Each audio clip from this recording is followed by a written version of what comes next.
क्या ईश्वर प्राप्ति के लिए गुरु की जरूरत होती है? क्या परम पिता परमात्मा और ब्रह्म ज्ञान की जानकारी हमें कैसे मिल सकती है संतो जी? पार ब्रह्म परमात्मा और ब्रह्मांड की जानकारी कैसे हो सकती है?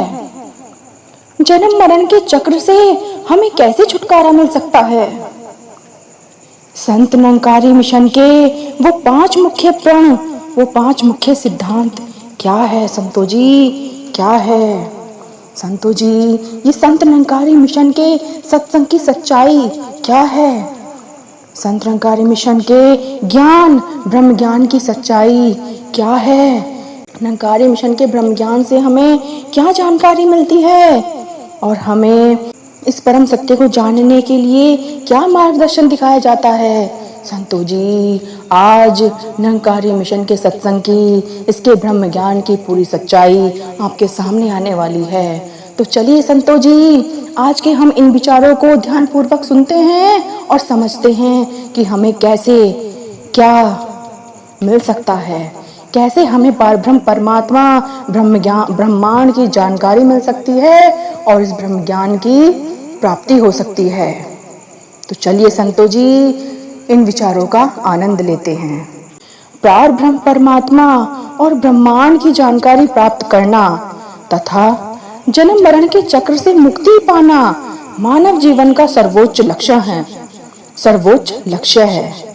संत निरंकारी मिशन के दर्शन और सनातन आध्यात्मिक सिद्धांतों के अनुसार इस परम सत्य को जानने और आवागमन के चक्र से छूटने के मार्ग को दर्शाते हैं संतो जी।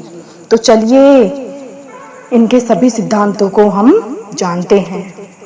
पार ब्रह्म परमात्मा और ब्रह्मांड की जानकारी कैसे हो सकती है? परमात्मा निरंकार, सर्वव्यापी और शाश्वत है। इस संपूर्ण ब्रह्मांड और ईश्वर को जानने के मुख्य साधन हैं पूर्ण सतगुरु की शरण। संतो जी, जब तक हम किसी गुरु की शरण में नहीं आते हैं, तब तक हमें किसी ज्ञान की जानकारी नहीं होती है।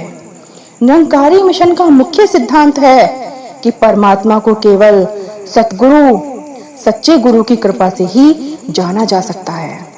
जैसे सूर्य को देखने के लिए दीपक की जरूरत नहीं होती, वैसे ही ईश्वर को देखने के लिए सतगुरु के ब्रह्म ज्ञान रूपी दिव्य चक्षु मतलब तीसरी आंख की आवश्यकता होती है। ब्रह्म ज्ञान, सतगुरु के माध्यम से मिलने वाला ज्ञान ही हमें यह एहसास कराता है कि यह संसार नश्वर है और इसके कण कण में पार ब्रह्म परमात्मा रचे बसे हैं। ज्ञान प्राप्त होते ही आत्मा और परमात्मा का भेद मिट जाता है। विवेक और अंतर्मुखी होना।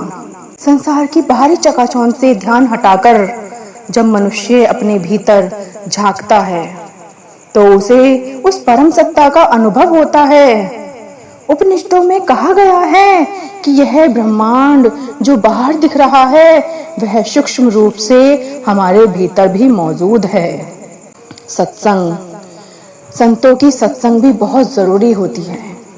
संतों और भक्तों की संगति में रहने से वैराग्य और बोध पैदा होता है। सत्संग में परमात्मा के गुणों की चर्चा सुनकर मन की मैल धुल जाती है और ईश्वर की सर्वव्यापकता का अनुभव होने लगता है। संतो जी, जन्म मरण के चक्र से हमें कैसे छुटकारा मिल सकता है, हमें कैसे मुक्ति मिल सकती है? सुनिए संतो जी, आगे विचारों में क्या कहा गया है। सनातन आध्यात्म और निरंकारी विचारधारा के अनुसार जीवात्मा का बार बार जन्म लेना और मरना उसके कर्मों और अज्ञानता के कारण है। इससे मुक्ति के मुख्य मार्ग दिए गए हैं, जैसे आत्मा का परमात्मा में विलय होना। जन्म मरण से मुक्ति का अर्थ है मोक्ष प्राप्त करना। जब हमारी आत्मा परमात्मा में मिल जाती है तो उसका अलग अस्तित्व समाप्त हो जाता है। जब तक आत्मा खुद को शरीर मानती है तब तक वह चक्र में फंसी रहती है और परमात्मा को जानकर उसमें लीन होना ही आत्मा की मुक्ति है। निष्कर्म भाव, निष्काम कर्म। कर्म दो प्रकार के होते हैं संतो जी।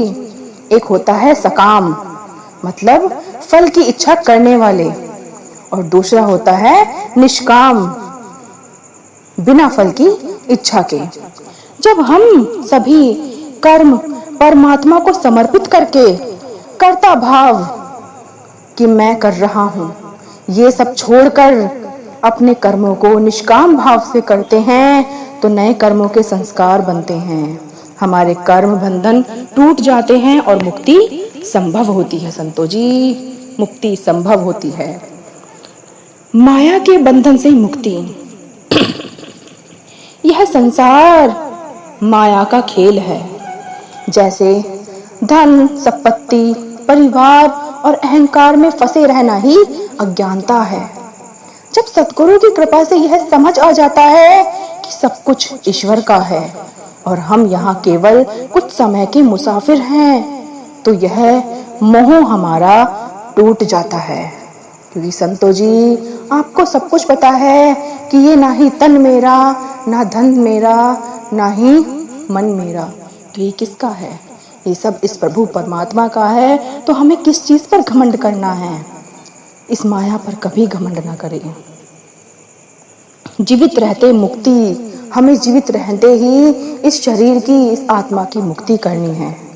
निरंकारी मिशन हमें यही सिखाता है कि मुक्ति मरने के बाद नहीं, बल्कि जीते जी मिलती है।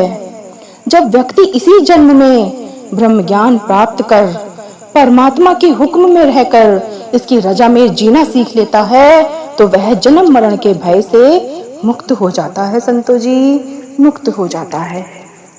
अब संतो जी, संत निरंकारी मिशन के 5 मुख्य प्रण, जिन पर अगर कोई इंसान अपने सच्चे मन से, सच्चे विश्वास से इन 5 प्रण पर चल जाता है, तो उसके जीवन में सफलता आने लगती है। उसका जीवन सफल हो जाता है और उसकी आत्मा का मिलन परमात्मा से स्वयं हो जाता है। निरंकारी मिशन के अनुसार जीवन को सफल बनाना और ईश्वर से जुड़े रहने के लिए ये 5 बुनियादी नियमों का पालन करना अनिवार्य है, जो मनुष्य को अहंकार से दूर रखता है। जैसे कि पहला है कि तन मन धन परमात्मा की देन है। यह सब ईश्वर की अमानत है संतो जी, इसलिए इस पर कभी भी अहंकार नहीं करना। दूसरा है जाति, वर्ण और धर्म का अभिमान न करना। सभी मनुष्य एक ही ईश्वर की संतान हैं, इसलिए किसी को ऊंचा या किसी को नीचा नहीं समझना है। तीसरा प्रण है किसी के खान पान, पहनावे पर नफरत न करना। बाहरी रहन सहन और खान पान के आधार पर किसी से भेदभाव नहीं करना। चौथा प्रण है ग्रस्त जीवन का त्याग कभी न करना संतो जी। भक्ति के लिए हमें कभी भी घर को छोड़कर जंगलों में नहीं जाना चाहिए। संसार में रहकर अपनी जिम्मेदारियां निभाते हुए हमें इस ईश्वर को पाना है। पांचवा प्रण है सद्गुरु से जो हमें ज्ञान प्राप्त दिया गया है, जो सद्गुरु से हमें ज्ञान मिला है, वो हमें बिना इजाजत के किसी को नहीं बताना होता है। इस दिव्य ज्ञान को सद्गुरु के आदेश अनुसार ही किसी के सामने साझा किया जाए, किसी के सामने साझा करना चाहिए संतो जी, ताकि इसकी मर्यादा बनी रहे। संतो महापुरुषों जी, पारब्रह्म परमात्मा की जानकारी और जन्म मरण से मुक्ति का एकमात्र सरल मार्ग सतगुरु की शरण और ब्रह्म ज्ञान है। जब तक मनुष्य अज्ञानता के अंधेरे में है, वह भटकता रहेगा। जैसे ही ज्ञान का प्रकाश होता है, यह ब्रह्मांड परमात्मा का ही रूप नजर आने लगता है और आत्मा अपने मूल ईश्वर को पहचानकर हमेशा के लिए शांत और मुक्त हो जाती है संतो जी, मुक्त हो जाती है।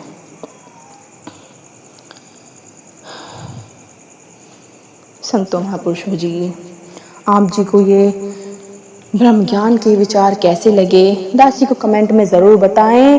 और दासी आपसे यही प्रार्थना करती है कि दासी के शब्दों में अगर कुछ त्रुटि हुई हो तो दासी को बख्श लेना। और दासी की वीडियो आपको अच्छी लगे तो लाइक, शेयर और चैनल को सब्सक्राइब कीजिए। दासी आपके लिए और अच्छे विचार लेके आएगी। प्यार से कहिए संतो जी। धन्यकार जी।